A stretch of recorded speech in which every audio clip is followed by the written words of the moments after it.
They were a very big family that prayed together and played together. The Jets, a Tongan-American family band from Minneapolis, Minnesota, composed of several brothers and sisters, took the music world by storm in the 80s, banging out hit after hit. Ranging in ages from 11 to 20, the original lineup consisted of the 8 oldest siblings: Leroy, Eddie, Eugene, Heine, Rudy, Kathy, Elizabeth, and Moana Wolfram. The family found their way from their native Tonga, a Polynesian country in the southern Pacific Ocean, to the U.S. in 1965. Their mission, once there, was simple: to serve God. They did just that as members of the Church of Jesus Christ of Latter-day Saints. Their parents also took the Good Book's commandment to be fruitful and multiply to the max, going on to have 17 children in total, 15 biological and 2 by adoption.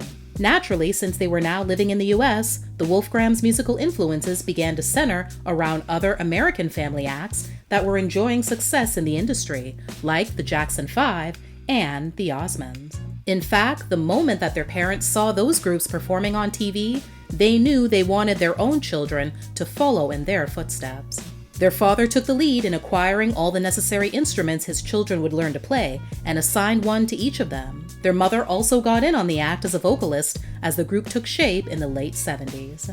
Soon enough, they felt ready to take their act on the road, touring throughout the United States and Canada as a Polynesian dance revue, playing weddings and Tongan dances, doing half Polynesian music and half top 40. They even added fire eating to the act.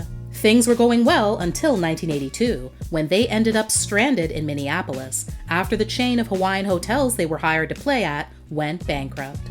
They made the decision at that moment to concentrate exclusively on pop, since it was clear that they weren't likely to have a huge future in Polynesian dance. Even though they were living quite the unconventional life, the children still kept up with school, being tutored during the day and performing at various bars and lounges at night. Minneapolis, little did they know, would end up being one of the best places for them to set up roots, since at that very moment, the music scene in the city was blowing up thanks to a guy named Prince. After hooking up with manager and former Motown A&R exec Don Powell, the band, who were going by the name Quasar after a then popular but now defunct brand of television sets, became the Jets, on his suggestion, which was taken from the Elton John song Benny and the Jets. He also got them a deal with MCA Records. The Jets wasted no time getting into the studio to begin recording.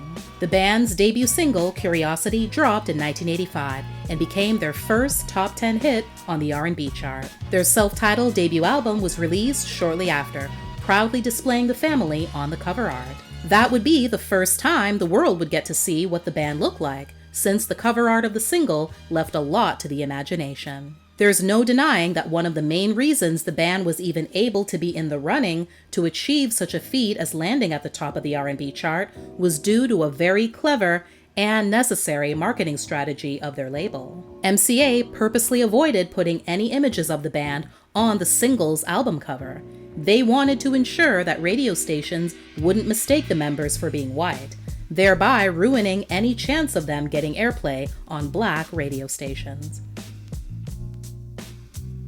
Now, having dominated the R&B charts, it was time to cross over to pop. They did just that with the second single, Crush on You, which went to number 3 on the Billboard Hot 100.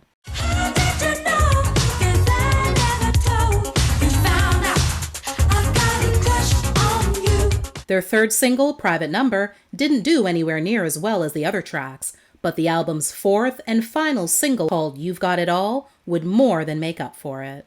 'Cause you got it all over here. The song, featuring a then 12-year-old Elizabeth on lead vocals, would make it to the number 3 position on the Hot 100, number 2 on the R&B chart, and push their debut album to platinum status. Due to the family's strong religious upbringing, they all watched out for one another and managed to avoid getting caught up in any of the typically negative aspects of rock and roll stardom. A couple of years later, and after quickly putting out a Christmas album just 1 year after their debut, the Jets began gearing up for their next project. But it would be minus one of the original members, Eugene. He left the Jets to join another artist and form the pop duo Boys Club. The rest of the Wolfgram clan forged ahead and released Magic in 1987. It includes the top 10 hit Cross My Broken Heart, top 5 pop hit Make It Real, and Rocket to You, the song that would give them their first Grammy Award nomination for Best R&B Performance by a Duo or Group with Vocals. That same year, the band sang the Star-Spangled Banner before Game 7 of the World Series, and the following year found themselves performing at the Summer Olympic Games in Seoul, South Korea. It was pretty safe to say that the Jets were on fire. The rise in their bank accounts that the members felt should have been coinciding with their rise on the charts, though, wasn't happening. The main reason was that their earnings were being routed through Don Powell, who was not only their manager, but also the head of their production company. If the band members needed money for something, they had to ask Don. Nothing was adding up. With all of the band's success, they surely should have been able to own a property or two, but they were still living in a rental.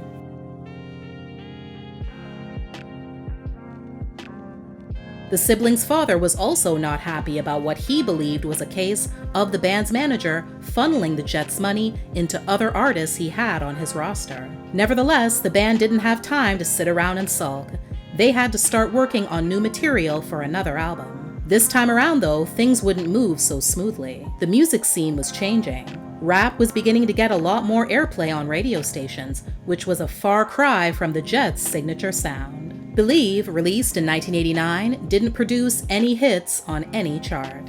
Eugene would reunite with the Jets for the 1990 album The Best of the Jets, but depart again soon after. In the music industry, it's become known that labels often use best of or greatest hits compilations as a popular tactic to fulfill an artist's contract. The band felt the time had now come to move on from their manager, which the label advised them not to do. The Jets didn't listen and dropped him. Then, MCA dropped the Jets. They were going through some financial struggles of their own and needed to unload some of their artists. Minus the backing of management or a major label, the band's financial situation hit an all-time low as they were forced to file for bankruptcy. Angry and bitter, the Jets were forced to go back to where they started, performing at nightclubs and casinos for peanuts. On the personal side, Elizabeth would find herself in the fight of her life at the age of 19 after being diagnosed with breast cancer that had gotten to such an aggressive stage that a mastectomy was required, and she was only given 5 months to live. She would beat the odds, and it gave her a new lease on life, forcing her to think about what direction she wanted her life to go in moving forward. Over the next decade, the Jets released a few more albums, none of which received much attention. Several of the original group members also stepped away from the limelight. Kathy became a flight attendant for United Airlines for 18 years. And if you're wondering, no one knew who she was, and she didn't tell them. Elizabeth and Moana married and made their dreams of having a family of their own come true. They, along with Kathy, plus 2 of their other sisters, briefly came together in 2006 to form a gospel quintet and released 1 album. Eddie became a manager of a video store. Leroy, Heine, and Rudy kept the Jets brand alive as a trio and later brought some of their younger siblings on board. In 2010, all the original Jets came back together for a 25th anniversary show in Minneapolis. Not surprisingly, people wondered if the one-off performance would turn into a more permanent reunion. That idea proved to be more difficult to execute than they thought when it became clear that half the members had a completely different idea of how to approach their comeback from the other half. As a result, the Jets would end up splitting into 2 camps and engage in a bitter lawsuit over which one rightfully owned the name of the band. Apparently, the idea to file a suit came from the siblings' own parents. According to Moana, who did an in-depth interview with LDS Living for their All In podcast in February 2022, tensions between the siblings had already been bubbling many years prior. When the band parted ways with their management and record label, one side of the family was willing to pull out all the stops to keep the act going, whereas the other side wanted to move on from music and try new things. Since none of them went to college, and they were the designated breadwinners for the family, the pressure was on for them to continue, whether they really wanted to or not. After a while, it all just became too much to bear. The differences in opinion between the siblings, as well as their parents, got them to a point where some of the original members began to be replaced by other siblings if they didn't do what they were told. The business took precedence over the family, and they ended up dividing. Eventually, all parties came together to hash things out, and the lawsuit was settled. Today, the Wolfgram family are in a good place where they're civil to each other. They respect each other, even though they may not agree with the way they want the group to go. That explains why there are now 2 touring groups of original Jets, both using the band name and both staying booked and busy. Heine, Leroy, and Rudy on one side, and Elizabeth, Eddie, Kathy, Moana, and younger sister Natalie on the other.